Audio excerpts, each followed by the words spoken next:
Agogo abwere ku nyumba. Nkhani yayifupi yolembedwa ndi Murendehle Nkhoma. Aya, dzuka. Mayi Simba adakuwa uku akugunyiza mwana wawo wamkazi mwamphamvu ndithu. Ni nkhope yosonyeza kudabwa komanso mawu osonyeza munthu ali mtulo. Aya adafunsa. Ndichiyana mayi? Anatikira maso ake nayang'ana mu chipindacho koma mayi ake sanawaone. Anazizwa ndi changu chomwe mayi ake anachokera mu chipindamo. Anayang'ana nthawi. Kunali mbanda kucha. Aya anadabwa kuti kwa gwanji kudzutsidwa nthawi ngati imeneyi. Anadzambatuka pakama lake kuopa kuti angapeze vuto akapanda kuchita momwe anawuziridwa. Anavala khwayila zake nalunjika ku chipinda chosambirako. Adali ndi chiyembekezo kuti madzi ozizira ampatsa nyonga. Atamaliza kusamba adapita ku chipinda cha mlongo wake Sante kumene amadziwa kuti akhoza kukapeza yankho pa zomwe zimachitika. Sante, kodi kwa gwanji ndi chifukwa chiyani ukulongeza katundu wako? Tikupita kuti? Adafunsa motero mwana wamkazi. Aya sadali munthu wokonda zoyendayenda.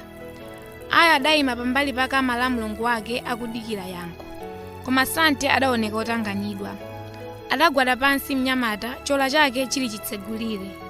Aya adaona zovala zomwe Sante amapakira ndipo zinamudabwitsa kuti Sante amapakira zovala zomwe adasiya kuvala. Amama akuti tikupita ku mudzi ukawatenga Gogo. Anakamba kuso zina zokhuzana ndi kusefukira kwa madzi. Kusefukira kwa madzi? Aya anafunsa mooneka kusweka mtima. Aya adathamanga kuti apeze kuli mayi ake kuti akamvetsetse. Anali ku chipinda chophikira. Manja mwawo mudali mbale yayikulu ija imakhala ndi chivindikiriro ndipo mayi ake amayikamo zakudya za mitundu. Pakhonde padali chikwama chodzaza ndi zinthu zosiyanasiyana zogwiritsa ntchito mnyumba monga sopo. Mayi a Aya adaoneka otanganidwa koopsa, koma Aya adafunabe kudziwa. Amama, chonde ndiwuzeni, chikuchitika ndi chiyani? Sante wandiuza tikupita kukatenga Gogo. Ali bwino Gogowo? Ndinalandira lamya kuchokera kwa Gogo. Akundiuza kuti masiku apitawo akhala akumva mphekesera kuti nyengo isi. Dzulo mamawa anayimbanso lamya kundiuza kuti anamvera wailesi usiku apitawo ndipo panali uthenga kuti kukhala mvula yamphamvu komanso madzi akhoza kusefukira m'madera m'mbali mwa mtsinje. Kumbukira, nyumba ya Gogo ili m'mbali mwa mitsinje ndipo inamangidwa ndi njwera zosawotcha. Agogo ali pa chiopsezo. Ndinawayimbira lamya mamawa uno koma lamyawo sikugwira. Mtima wa Aya unagunda. Adachita mantha. Apa sizili bwino. Ichi ndiye chifukwa tikuyenera kupita kumudzi tikawatenga Gogo. Anatero mayi Simba. Ndipo pano ukhoza kupita ukalongeza zovala udasiya kuvala zija. Fulumira, tinyamuka posachedwa. Aya adathamangira ku chipinda chake kukapanga monga anamuuzira. Anamaliza kupakira ndipo anali okonzeka pa ulendo.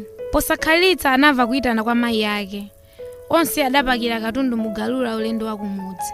Patapita maola awiri akuyenda mugalula kuchoka ku Blantyre adafika kumudzi kwa Gogo. Uku kudali ku Balaka. Anali odabwa kuti panalibe chizindikiro chilichonse kuti pakhumulira munthu aliyense. Anayesa kuyitana Gogo koma panalibe anayankha. Adayamba kuda nkhawa. Mwadzidzidzi adaona nyamata wa Chichepere atanyamula nsalu ija timayala pakama. Nyamatayo amaoneka kuti adali pachangu. Mayi Simba adamuyimitsa nyamatayo ndipo anamufunsa komwe amapita. Adayankha uku akuloza chakumpoto kwa deralo. Adamuyimitsanso nyamata uja namuuza kuti akakwere mugalula. Adamuuza awalondolere ku msasako. Atafika anapeza msasa omwe unamangidwa pamalo okwera ndithu. Kunali mahema ambiri. Kunali anthu ochuluka ndithu. Mayi Simba anathamangira kwa mfumu ya mudziwo. Amfumu anali atakhala pa kampando kakang'ono kunja kwa hema. Mayi Simba adapereka moni kwa mfumu mwaulemu. Ndipo mfumu inawalandira mayiwa mwachimwemwe. Mayi Simba pomwaza maso sanaone Gogo. Adachita mantha mu mtima. Adaonetsa kusowa mtendere ndipo amfumu adaona kuti mayi Simba sakukhazikika.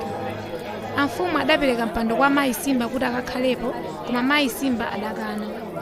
Maganizo onse adali kuona Gogo omwe adali amayi awo. Amayi anga, sindikuwaona. Khazikitsani mtima basi mayi Simba. Amayi anu alipo ndipo Mofulumira mfumu adalamula mmodzi mwa anyamata kuti awaperekeze mayiwa ku hema lomwe mayi awo adali. Kumeneko adawapeza Gogo. Mayi Simba adathamangira kwawo akupatira mayi awo. Aya ndi Sante nawo adathamangira nachita monga mayi awo adachita. Mitima yawo idazizira. adacheza ndi agogo kwa mphindi zingapo. Kenako mayi Simba adapitanso kukaonana ndi amfumu kuti akamvetsetse za zomwe zidachitika kuti apezeke pa msasapo. Mayi Simba adakapeza mfumu pamalo omwe aja adawasiya. Mayiwo adakhala pa mpando omwe uja adawukana mphindi zingapo zapitazo. Zinthu sizili bwino kuno. Tinalandira uthenga kuti kubwera mvula yamphamvu yomwe ikhoza kupangitsa madzi kusefukira. Inde amayi anandiuza. Ndithu tumayi, aka sikoyamba kumva nkhani ya mtundu umenewu. Takhala tikumva kwa nthawi yayitali tsopano za ngozi komanso mavuto akudza kamba kamadzi osefukirawa. Koma ambiri ife uthengawu timanyozera ndipo sitimachitapo kanthu kufikira tsopano. Pali zifukwa zingapo zomwe uthengawu sitimawulabadira. Tinayi tikudziwa kuti zomwe timachita komanso madera omwe enafe timakhala anali pa chiopsezo koopsa. Koma sitimasintha nkhalidwe kapena kusamukira malo ena. Mudzi wathu mudziwa ndi wokonda za ulimi ndipo ambiri timati sitingasiye mbewu ndi ziweto zathu nkusamukira kwina kwa kanthawi. Moyo wathu timadalira ulimi pa chakudya kapena ndalama tikagulitsa zakumundazo kumalo timakhala kudza. Choncho zosamuka kumalo kuja zimaoneka zopanda tanthauzo. Ndikumbukira bwino lomwe tsiku lina timakambirana ndi mayi angawa pa nkhani yomweyi. Amayi anga adaseka kwambiri nditabweretsa maganizo osamuka mmodzi muja kukakhala kwina. Amayi adafotokoza amene anakhalira zaka 70 osaonako madzi osefukira. Amayi anga adandifunsa kuti madzi ayamba osefukira lero nanga nchifukwa chiyani nkalero sesanazione. Ndipo tu amayi anga apitiriza kunena kuti milungu yomwe iwo amapembeza singalole kuwasiya anthu okha. Mizimuyo idzawateteza kwa adani. Ichinso ndi chifukwa china. Chikhalidwe chathu komanso zikhulupiriro za chipembedzo chathu ndizozikika mizu kwambiri. Ndipo ine ndi mmodzi mwa iwo amene amaganiza kuti zikhulupiriro zathu zikuyenera kusintha kutengera ndi nyengo komanso mavuto amene tikukumana nawo. Ndivomereze kuti kusintha munthu kuti atsatire maganizo atsopano si chinthu chapafupi. Tsopano zakhala bwanji kuti nonsenu mupezeke kuno? Chifukwa tu momwe zikuonekera mudzi onse wasiya zikhulupiriro ndi kubwera kuno. Ndinalingalira mozama za mavuto athu. Ndipo ndinazindikira kuti mu uthenga wa akatswiri azanyengo munali chilungamo. Sangakhale anthu opusa osadziwa chomwe anena. Ngati mtsogoleri ndimayenera kuchitapo kanthu. Ndinayitanitsa msonkhano ndi anthu anga mmudzi. Poyamba analipo ena sanakondwe, koma ndinadziwa kuti zitero. Mpaka ena anachoka pa malo a msonkhano ndi mkwiyo. Koma ndinapereka mwayi kuti aliyense akambe maganizo ake mwaufulu. Ndinadziwanso kuti sindimayenera kukakamiza aliyense kusamuka. Anthu amayenera kuzindikira wokha za chiopsezo chomwe chinalipo pakukhalabe kumudzi kuja. Ndizokoma tsopano kuti alipo ena amene anaona monzeru mu zimene ine ndinayankhula. Anamvetsetsa kuti chiopsezo chinalipodi.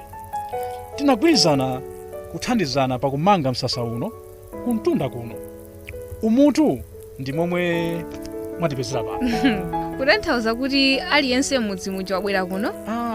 Si onse abwera kuno, koma ambiri akubwera tsiku ndi tsiku. Pamene ndikuyankhula pano, manja omwe sanabwere kuno sakupitirira asanu. Ndipo ndikukhulupirira achiona cha nzeru kubwera kuno posakhalitsapo. Nthawi imasendera. Mayi Simba amayenera akatenge agogo kupita nawo ku nyumba. Ndipo anatsanzikana ndi amfumu. Adalowa mu galula. Aya adamva chidondo cha madzi kumugwera pa chipumi chake. Adayang'ana kumwamba ndipo adaona mitambo yokuda. Mvula idavuma.